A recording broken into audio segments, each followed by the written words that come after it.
This is what you should feel. You are what you should feel.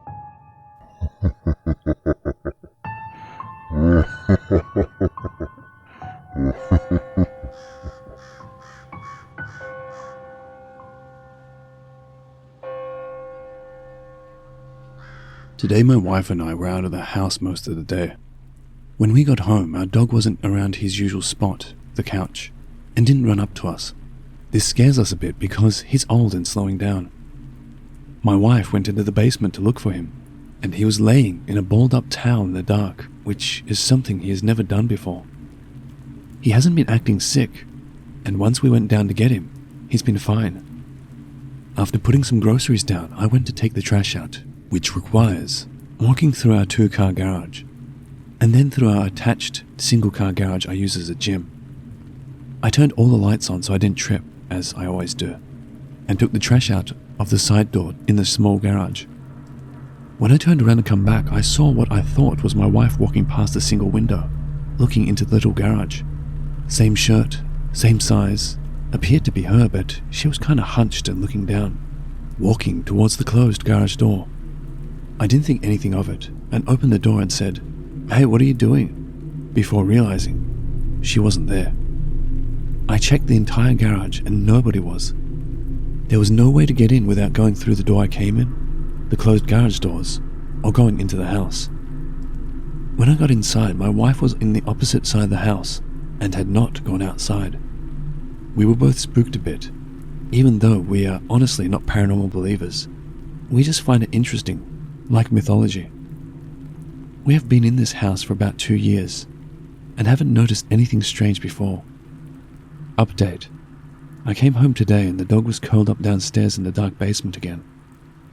Nothing else strange though.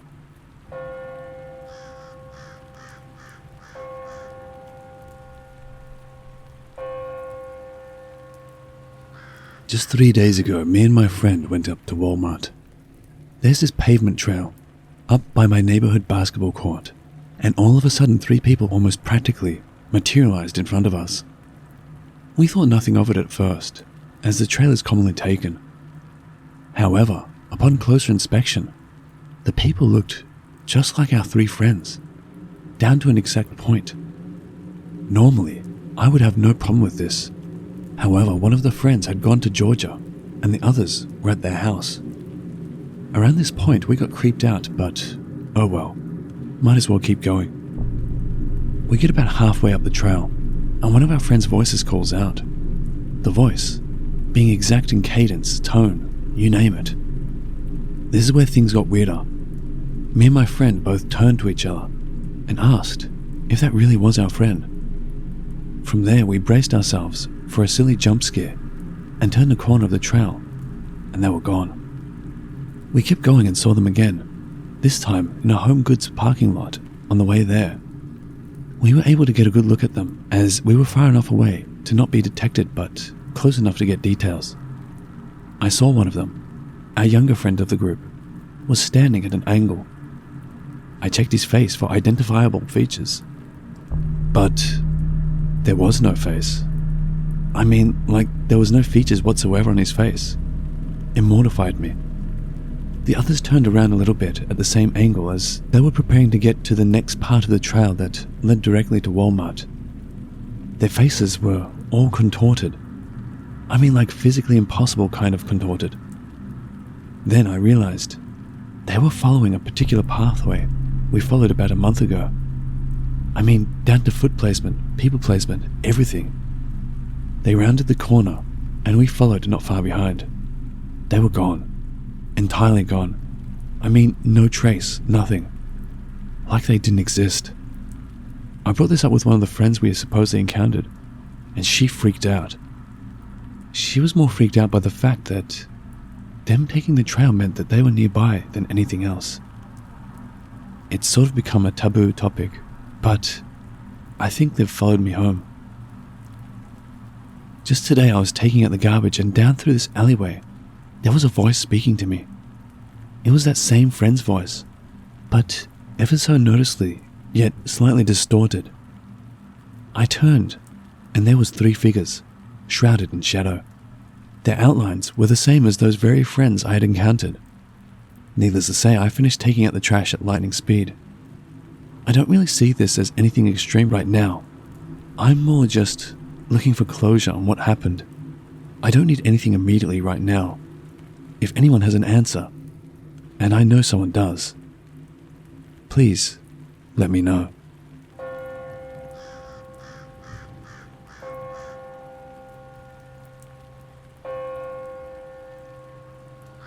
This was several years ago.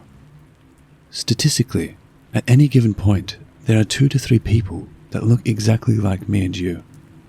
I don't know if my story will be classified as paranormal, but it happened, and it was pretty weird. So I'll just tell it as it happened. Back in 2014, when I was younger and malls were still a thing, I found myself at the mall. It was the middle of the day. I was in Macy's with my then girlfriend, nothing unusual at the time. We were on the 3rd floor and just got on the escalator going down. A part that I always remember about this specific flight of escalators were the walls. They were completely mirrored and provided an almost funhouse effect when you were riding the escalators. Keep in mind, the next to the escalator we were riding is another one, this one going up to the 3rd floor, where I was leaving. Riding the escalator down and near my girlfriend, I was enjoying the infinite reflections within the mirrors dancing all around me. In the mirror, I found what I believed to be my own reflection. Only, I felt this reflected image of mine was somehow not me. Keep in mind the escalators going down. Trying to find a source of my not quite me reflection, I naturally looked downward. Coming towards me, I see someone who looks exactly like me. His eyes are looking straight ahead, so he didn't see me yet. I stood in amazement as I rode down and he was riding up towards me. He was with a girl that also looked similar to mine. Time slowed down as I made a mental image of what I was seeing. I knew I was meeting my doppelganger, and that this must be an important moment. I should probably pay attention because I wanted to remember every possible detail. The face, the nose, the hair and hairstyle were as the same as me. He had my physical build too. He looked exactly the same height, weight, skin tone and muscle tone as me. What really blew my mind was his clothing. I believe my jaw dropped. I've been told by my friends that I have a very specific style, although I've never really understood what that meant. It's probably because I'm a retired skater punk rock type of guy, and don't really follow pop trends and shit. Anyway, the point is my doppelganger was wearing clothes I actually owned and wore at the time. When I made this connection, I was overwhelmed with every kind of emotion all at once. He was coming towards me and I was going towards him. As our motorized stairs carried us further, he noticed me. We made eye contact. When he saw me, his jaw dropped. We drew closer. Our eyes locked when we passed by each other, like 2 ships in the night. I wasn't scared because his reaction was completely genuine, and he had the same stupid look of bewilderment I wore. We didn't say a word, but I could tell he was pretty surprised to see me. At least my doppelganger seemed pretty chill and not threatening. We turned our heads as far as we could, and then got off on our respective floors. Immediately after I got off, I said to my girlfriend, "Did you see that guy?" Her face was white, and she said she didn't want to talk about it.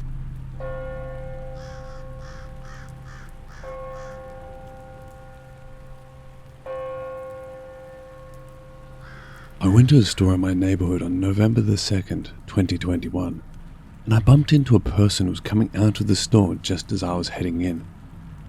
I guess we were both rushing and walking in the same path as one another. We collided in the store's automatic doors.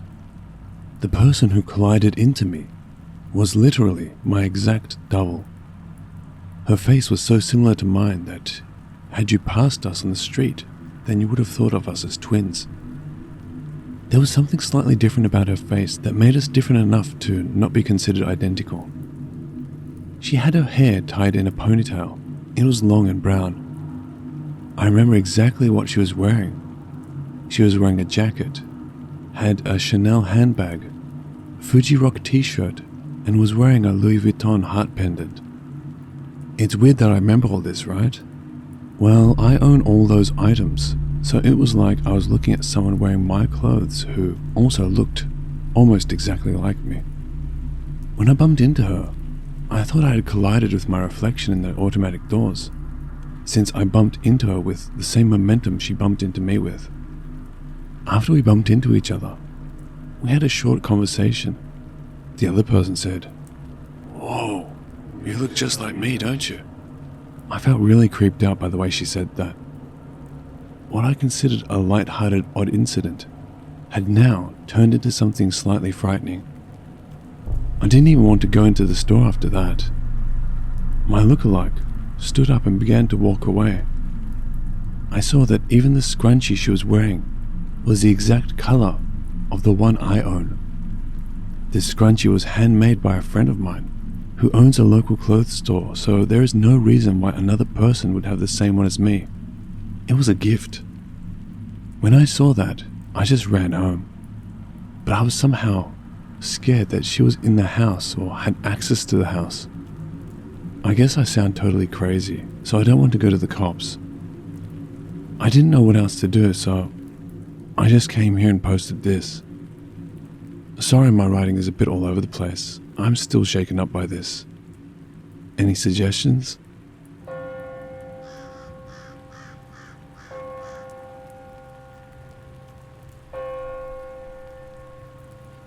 Until I was 18, I lived in the Ivory Coast in West Africa, before I moved to France. With my family, we lived in a small residence with only 8 houses reserved for executives of the company of my father. The setting was beautiful, with a pool and a tennis court. But we had experienced so many paranormal encounters while we lived there, and our neighbors as well, that eventually it became sinister to me. It seemed that all the houses in the neighborhood were haunted. When my parents moved, I thanked God, because I didn't like the house or the neighborhood anymore. Well, getting back to the story. Our house was a single story with a large terrace and a walled garden. We had a large mango tree in the garden. One day, when I was 17 years old in 1998, my mother asked me to go shopping to buy some eggs, bread, and other stuff. At the time, my youngest brother, 10 years old, was ill. He had malaria. He was very weak and remained in bed or in the living room to watch TV most of the time. I'll call him Gene for the sake of the story. So I was coming back from shopping for my mother, and on the way, it was midday. While I was walking into the small alley where we had our house, I saw my little brother Gene playing in front of the gate of the house, 20 meters away from me. He was squatting down and playing with whatever. When I saw him, knowing he was sick and should have been in bed, I yelled at him, "What are you doing here?" He raised his head to look at me, and then he went hastily into the courtyard of the house. I came to my turn into the yard, and there I saw him in the garden still playing. Again I told him, but this time he was about 3 to 4 meters away. "But what are you doing here? You're sick. You should not be outside."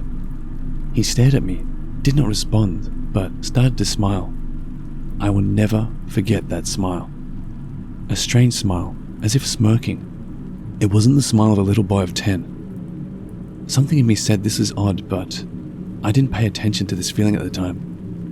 He then ran to hide behind the big mango tree of the garden, 10 meters away, and he stuck his head out, still looking at me with this damn smirk. From there I started to get mad. Not only did he not respond to me, nor listen to me, but I also felt he was laughing at me. I started screaming loudly his name. "Gene, get out of there!" I was there screaming his name when suddenly I heard the voice of my little brother coming from my right side, who said, "Yes, I'm here." So I turned towards the right and saw Gene, with my cousins all sitting in the living room watching TV. It was him, because he had the head of a weakened patient that he had for several days. I was so surprised that my mouth remained open. I looked to my left, to the mango tree, and still saw the other Gene, hidden behind the mango tree, sticking out his head and looking at me with what was clearly a smirk. It lasted 30 seconds. I turned my head right, and then left to be sure I was not dreaming. On one hand, my true brother. On the other, his double. He was clearly my brother, even wearing one of his favorite outfits. Wanting to make things clear, I jumped right on the mango tree, and there was no one there. He was gone. I was scared, but at the same time, super excited. I told all my family what happened. They believed me, but were not impressed because we were in Africa, and many paranormal events occur every day. So it wasn't a big deal for them.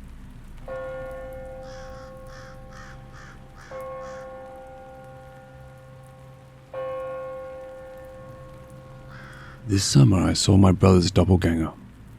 My brother's a tall and lanky kind of guy, bit on the bony side too. His frame is pretty easily recognizable in a crowd. Another odd thing about him is he walks very purposefully, as if he is late for something. I saw my brother's doppelganger 3 times this summer. We live in the countryside and there is just one train station nearby. Since our town is really small, you come to recognize people who use that station, and the faces you see in the town, the grocery store, the bank, etc. The town's so small that if someone's friend or family members were visiting, you could spot them almost instantly. On the train, I would say there are about 30 average daily commuters who use that station, so if someone looked exactly like your brother, then you'd notice them immediately. So one day last summer, I went to see some friends and had a great time. I took the train back just like always. I got off one of the back carriages and saw someone tall walking quickly up ahead. Ah, it's my bro, I thought. I was going to try and catch him up and speak with him, but he was moving too fast, as usual. I couldn't be bothered to run after him since I was pretty tired. When I got home, I told him that I saw him at the train station. "What are you talking about? I haven't left the house today," he replied. "We were literally on the same train, bro." "It wasn't me," he said. I didn't know who else it could have been. I swear that I saw him coming off that train. Anyways, that was my first encounter with my brother's doppelganger. By the time the morning rolled around, I had forgotten about the whole thing. A week or so passed, and I was coming back into town around lunchtime, and I saw my brother getting off the train again. This time he wasn't too far away, so I ran over to him to chat. "Ha, same train, huh?" I said as I slapped him on the back and looked up at him.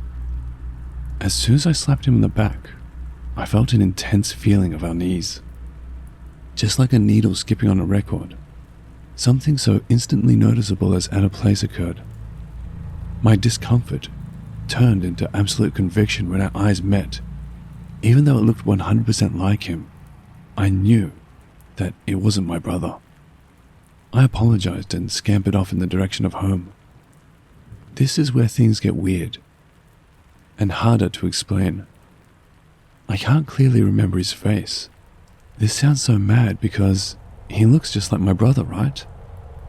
It's like there is a corrupted file in my memory. When I got home, my brother was there, and when I looked at him and spoke with him, I didn't get the same uneasy feeling. I saw him again, the doppelganger, not my brother, at the station, again very soon after. I didn't approach him this time, but I knew it was him. I was scared to approach him. It's crazy, it looked just like my brother, yet I was scared of it. I actually stopped and let the doppelganger walk off. I didn't want it in my eyeline. I felt really weird about the whole thing, so I spoke to my dad about it, and to my surprise, he said that he had seen the doppelganger too. He said that he saw it leaving the station too.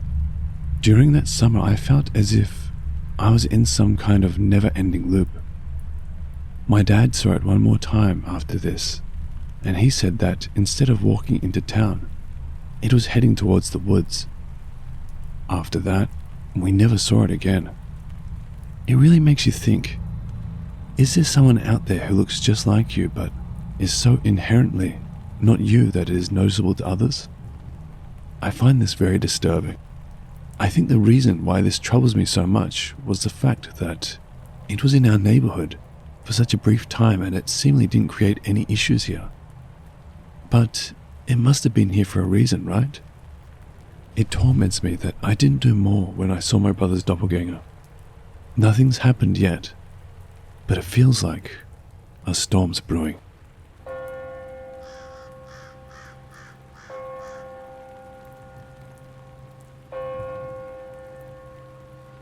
So when I was a kid, my brother and I had this babysitter named Lydia.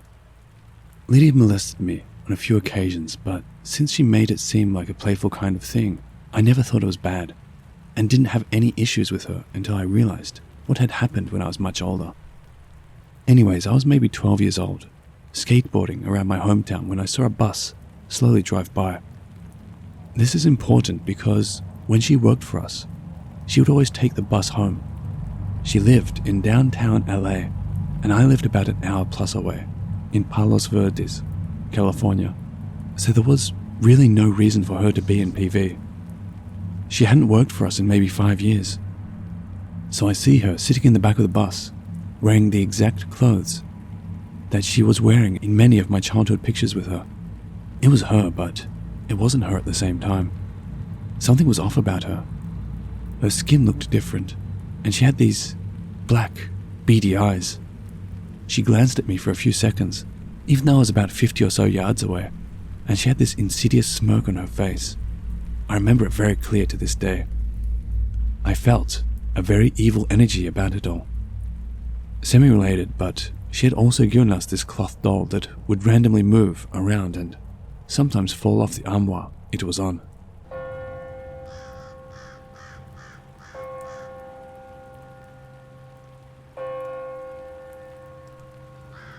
It was the 7th month in 2011, and as most of us call it, the Hungry Ghost Festival. It is during this time when many weird things might happen to the unwary and many refrain from going out at night. But in my story, staying at home did not prevent one of the freakiest things in my life to occur. I was only 15 then, and all middle school students, like myself, would be tired when we get home. It was a usual day, and the smell of incense in the air was really strong that day, considering the offerings being burnt. After a cold shower, I went to my nicely air-conditioned room and took a nice long nap. At around 6:45, I heard knocking and saw my father coming into my room. He told me that he was home and if I was hungry, we could grab some dinner at the coffee shop near my HDB. He then left me to continue sleeping. At roughly 7:30, 45 minutes after my father came in, he came in again, and once again to tell me he just got home. I found it rather odd and asked him why did he come in again. He looked at me with a shocked and surprised face and asked me what I meant. I told him that this was his second time in my room, and he denied ever entering my room and that he just got back from work. We then checked the surveillance recordings of my room to see if an intruder could have come in or left between the time when we left our flat till the time we got back. But the only people leaving were my parents and myself. No one else intruded or left our flat.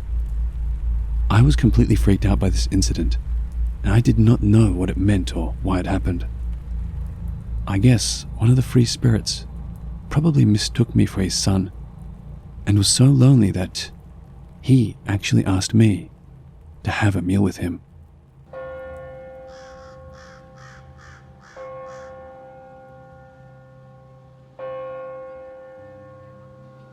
Hello watchers and listeners, thank you so much for watching. As always, a big thank you to all of the Reddit users who kindly allowed me to use their stories.